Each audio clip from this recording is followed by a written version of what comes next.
कल्पना करा, आज सकाळी तुम्ही उठता आणि अचानक सूर्यच नाही, ना प्रकाश, ना उष्णता, ना उगवण्याची शक्यता. फक्त आकाशात एक काळी थंड पोकळी. पण प्रश्न असा आहे, पृथ्वीवर याचा परिणाम लगेच होईल का, की काही वेळानंतर? आणि मानवजातीचं काय होईल? आज आपण हे सगळं विज्ञानाच्या आधारावर समजून घेणार आहोत. सूर्य म्हणजे फक्त प्रकाश नाही. आपल्याला सूर्य म्हणजे प्रकाश आणि उष्णता वाटते, पण प्रत्यक्षात सूर्य म्हणजे पृथ्वीचा गुरुत्वाकर्षणाचा आधार आहे, हवामानाचं नियंत्रण केंद्र आहे. सूर्याशिवाय पृथ्वी फक्त एक गोठलेला, अंधारलेला दगड आहे. पहिली 8 मिनिटे आपल्याला काहीच कळणार नाही. सर्वात धक्कादायक गोष्ट, जर सूर्य अचानक विझला तर पहिल्या 8 मिनिटात पृथ्वीवर काहीच होणार नाही. कारण सूर्याचा प्रकाश आणि गुरुत्वाकर्षण दोन्ही पृथ्वीवर पोचायला सुमारे 8 मिनिटे घेतात. म्हणजे सूर्य आधीच मेला असेल, पण आपल्याला अजूनही प्रकाश दिसत असेल. आपण अजूनही एका मृत सूर्याकडे पाहत असतो. तो गेल्यावर पृथ्वी ऑर्बिट सोडेल, अंतराळात भटकायला निघेल. आपण एका थंड अंधाऱ्या प्रवासावर निघणार.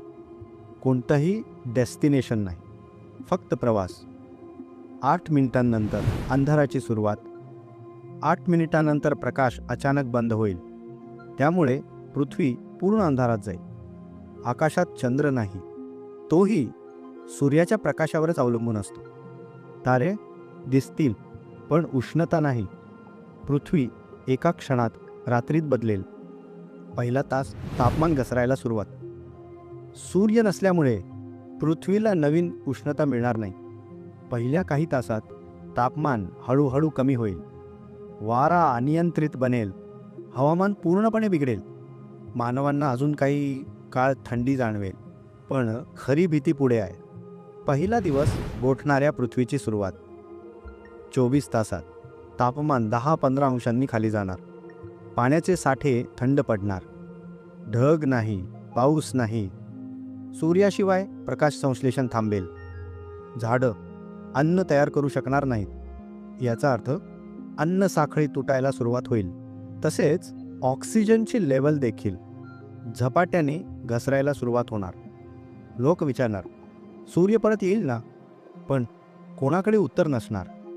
फोन चालू आहेत, पण नेटवर्क हळूहळू मरतं. GPS काम करत नाही. सॅटेलाईट दिशाहीन होतात.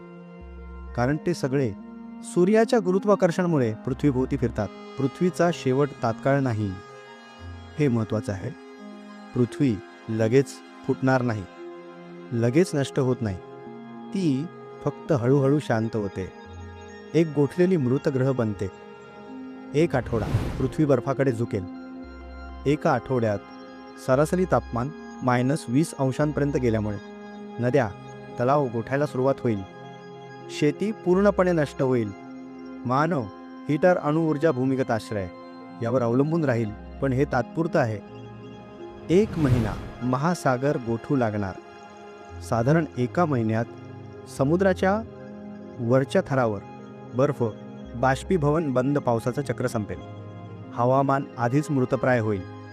बहुतेक प्राणी आधीच मृत किंवा मरत असतील. गुरुत्वाकर्षणाचा खरा धक्का. सूर्य फक्त प्रकाश देत नाही, तो पृथ्वीला कक्षेत धरून ठेवतो. सूर्य विझल्यावर पृथ्वी आपली कक्षा गमावेल.